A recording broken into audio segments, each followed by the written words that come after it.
suis Monseigneur Laurent Bernard, je suis évêque de la petite église apostolique vieille catholique qui est séparée de Rome, donc je ne suis pas un évêque catholique romain. Je pratique et je travaille dans le domaine de l'exorcisme depuis une vingtaine d'années.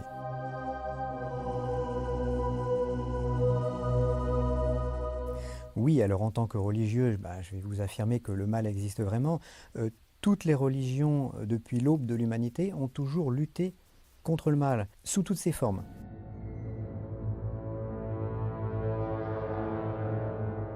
Dans le cadre d'un exorcisme tel qu'on le voit dans le film, vous avez une dame, un personnage, une personne, qui se trouve possédée par le mal, qui peut prendre différentes formes.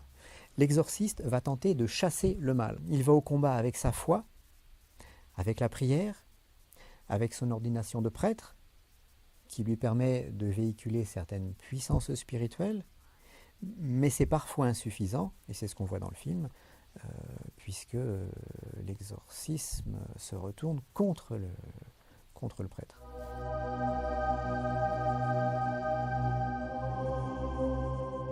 Un bon exorciste, c'est une personne qui sera ordonnée prêtre, qui aura la foi, une foi puissante, mais qui aura également un entraînement physique, presque un entraînement sportif à la manipulation de certaines énergies, et également des rituels.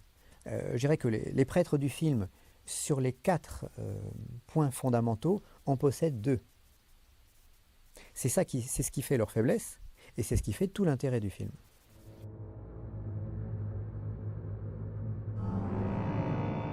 En général, ce genre de problème ne touche que les personnes qui sont sensibles et intuitives.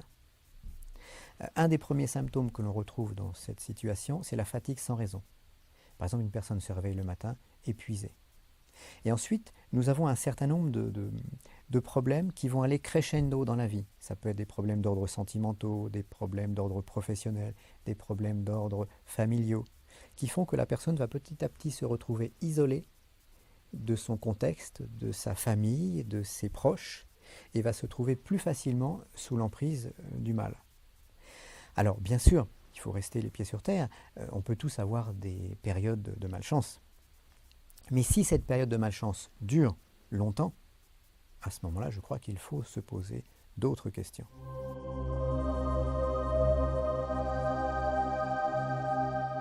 Il y a plusieurs sortes d'exorcismes.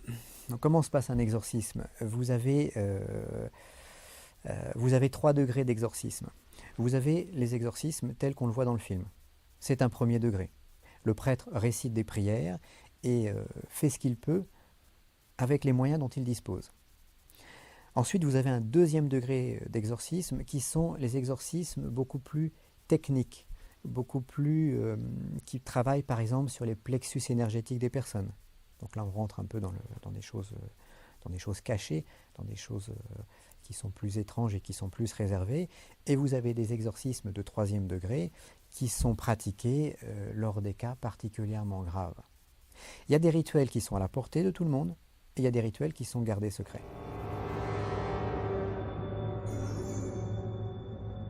Les prêtres catholiques romains filment parfois leurs exorcismes, nous également, mais les images ne sont jamais diffusées au public pour ne pas amplifier le phénomène, pour ne pas donner une prise au mal. Et il y a beaucoup de choses, heureusement, qui sont cachées par le Vatican, qui sont cachées également par les autres églises qui pratiquent l'exorcisme, de façon à ce que le public ne soit pas atteint psychologiquement, de façon à ce que le public n'ait pas peur de ces choses. Mais je sais que dans les archives secrètes du Vatican, nous avons des vidéos qui sont très impressionnantes.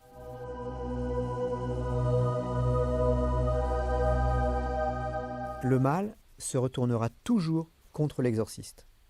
Donc la première des choses que doit faire l'exorciste, c'est de se protéger contre ce retournement des forces négatives contre lui. Donc que le prêtre exorciste soit possédé, c'est normal. Il est important de souligner que la fin du film est très réaliste, mais je ne peux en dire plus. L'exorcisme est un combat spirituel, mais c'est un combat. À partir de là, l'exorciste doit s'entraîner. Un exorciste bien entraîné aura des résultats puissants. Et tout l'intérêt du film repose sur cette petite phrase.